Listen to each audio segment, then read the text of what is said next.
معزز سامعین گرامی قدر، گزشتہ پورا ہفتہ سوشل میڈیا کے اوپر آپ نے علماء کے، واعظین کے، مفتیان کرام کے، خطباء کے موقف کو بڑی اچھی طرح سنا اور سمجھا۔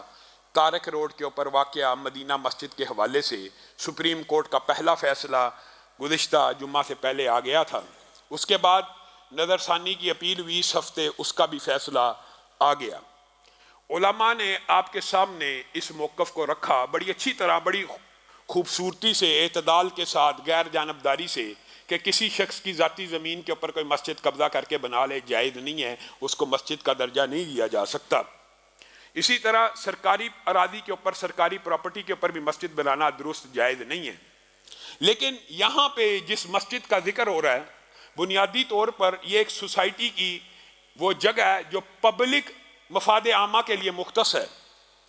پبلک جو پلیسز ہوتی ہیں ان کے لیے سوسائٹیز میں اسکول، ہاسپٹلز، مساجد، پارکس کی جگہ رکھی ہوتی ہیں، اور یہ حق سب سے پہلا وہاں کی لوکل کمیونٹی کا، اس آبادی کا ہوتا ہے کہ ہم نے پبلک مفاد عامہ کی پلیس کس بارے میں یوٹیلائز کرنی ہے۔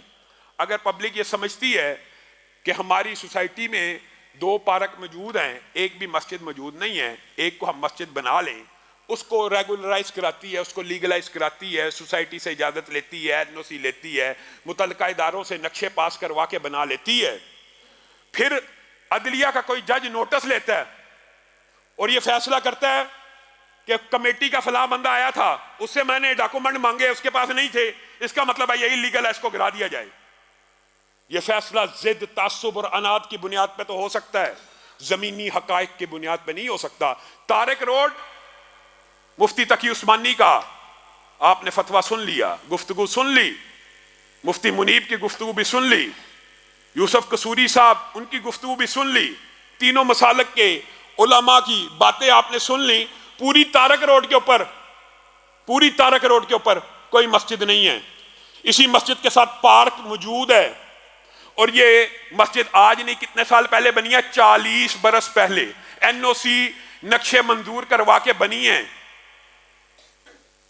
پھر وہی بات ہے، افسوس بے شمار، سہن ہائے گفتنی، خوف فساد خلق سے نہ گفتہ رہ گی۔ جب سے یہ حکومت آئی ہے، عاطف میاں قادیانی کی تقرری، آسمہ حداد کی پارلیمنٹ میں تقریر، عبدالشکور قادیانی کی رہائی، آسیہ ملعونہ کی رہائی، وقف املاک کا بل، توحید مسجد کا گرائے جانا، وہ کون سے ایسے واقعات ہیں جو اسلام دشمن اس حکومت کے دور میں نہیں ہوئے؟ تو پھر اسلامی سوچ اور فکر رکھنے والے یہ سوچنے میں مجبور ہو جاتے ہیں کہ یہ تعصب اور عناد کی بنیاد کے اوپر فیصلہ ہے۔ یہ جج بالعموم سہارا لیتے ہیں، جی قانون اندھا ہوتا ہے، اس جملے کا سہارا لیا جاتا ہے اور اپنے غلط فیصلوں کے اوپر اس جملے کا پردہ ڈالا جاتا ہے، جی قانون اندھا ہوتا ہے۔ قانون اندھا ہوتا ہے، جج اندھا نہیں ہوتا۔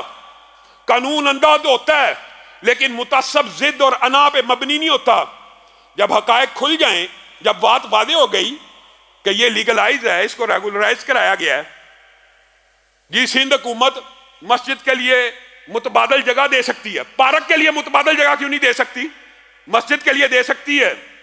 ہمارے دل سے بھی یہ بات نکلتی ہے، ایک ایسی حکومت ہے مندر تو بنا رہی ہے، گردوارے تو بنا رہی ہے، کس کے حرج کے اوپر؟ حکومتی حرج کے اوپر مندر بن رہے ہیں، حکومتی حرج کے اوپر گردوارے بن رہے ہیں۔ آپ صرف لاہور کا، کراچی والے کراچی کا، اسلام آباد والے اسلام آباد کا، ہر پاکستان کا شہری، یہ اسلامی ریاست ہے، ذرا جائزہ لے کہ حکومت نے آخری مسجد آپ کے علاقے میں کب تعمیر کی ہے۔ غور کریں، لاہور والے غور کریں، آخری سرکاری پیسوں پہ بننے والی مسجد لاہور میں کون سی ہے؟ مجھے تو یاد بھی نہیں۔ مغلوں کی مسجدیں دماغ میں آ جاتی ہیں، سرکاری خرچے پہ مندر بن سکتے ہیں، گردوارے بن سکتے ہیں، لیکن سرکار مسجدوں کو اکاموڈیٹ نہیں کر سکتی۔ چیف جسٹس صاحب کو نظر ثانی کرنی چاہیے، ہماری یہ اپیل ہے، مطالبہ ہے۔ اور پاکستان کی ریاست، اس میں سپریم لا قرآن و سنت ہے، قرآن و سنت کے سامنے کسی بھی جج کا کوئی بھی فیصلہ ٹکرائے گا، اس کو ہم کچھ نہیں سمجھتے۔ ہاں یہ ضرور کہتے ہیں جج صاحب، آپ کو اسلامی شریعہ یا اسلامی لا کے حوالے سے کوئی فیصلہ کرنا ہی تھا تو آپ اسلامی نظریاتی کونسل سے رابطہ کرتے ہیں۔ آپ ملک کے مستند جید علماء سے رابطہ کرتے اور نہیں تو آپ کے اپنے ماتحت فیڈرل شریعت کورٹ موجود ہے، آپ کیس اس کو بھیج دیتے۔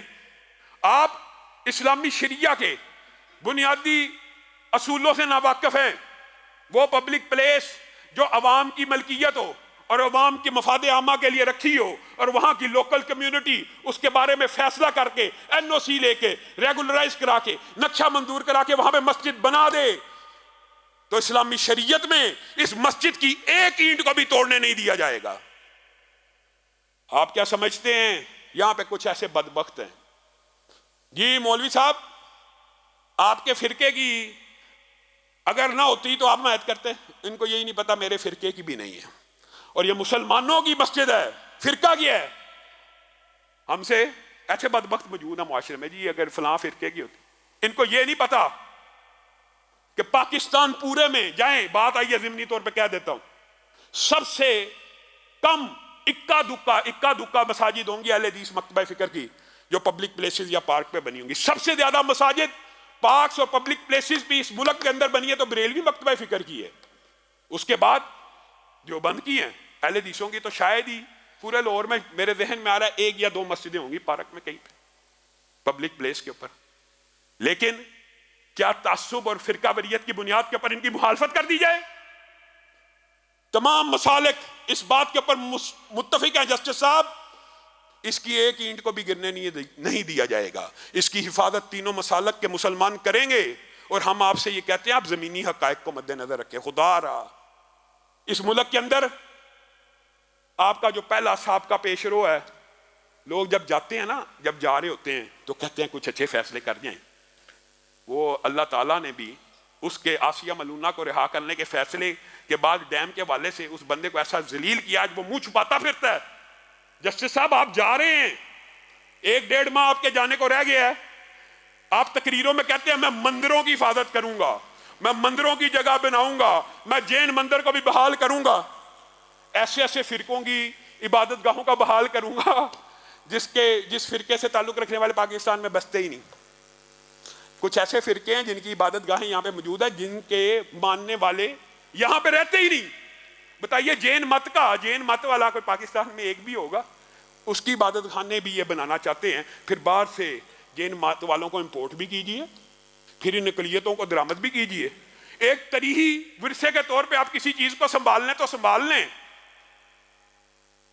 آپ کے خان صاحب وزراء راجہ رنجیت سنگھ کے مجسمے لگاتے ہیں بادشاہی مسجدوں کے کناروں کے اوپر، اور ابھی اطلاع آ رہی ہے یہ بادشاہی مسجد کے ساتھ گردوارے کی بھی توسیع ہو رہی ہے، کرتے جائیں۔ عتیق سٹیڈیم کو بھی سنا اندر لے رہے ہیں، کرتارپور میں بھی سکھوں کا گردوارہ بن گیا، اسلام آباد میں توحید مسجد کو گرا کر مندر بنانے کی پلاننگ تھی۔ ماشاءاللہ یہ کس قسم کے اقدامات ہیں؟ آپ خود اس بارے میں غور کریں، زمینی حقائق کے بارے میں خود عوام کے مفاد عامہ کو دیکھیں۔ میں کہتا ہوں کئی مرتبہ ضد اور انا انسان سے ایسے فیصلے کروا لیتی ہے۔ آپ اپنے فیصلے کے اوپر نظر ثانی کریں کہ آپ چاہتے ہیں کہ ملک کے اندر دوبارہ ایک لال مسجد کا سانحہ بپا ہو جائے۔ اس آمر نے بھی اسی غرور اور تکبر میں لال مسجد کے اوپر حملہ کیا۔ 20 سال اس وطن نے، اس ملک کے مسلمانوں نے اس کے کانسیکوینسز کو برداشت کیے۔ اس کے بعد دہشت گردی کی جس لہر کو آپ یہ سمجھتے ہیں آپ یہ مدینہ مسجد توڑ دیں گے اور اس کے بعد کوئی احتجاج نہیں ہوگا، ریٹیلیشن نہیں ہوگی؟ مذہبی طبقہ یہ بات سوچنے میں حق بجانب ہے۔ چیف صاحب، ملک ریاض کی لاکھوں ایکڑ کی اراضی یک جنبش قلم ریگولرائز ہو سکتی ہے۔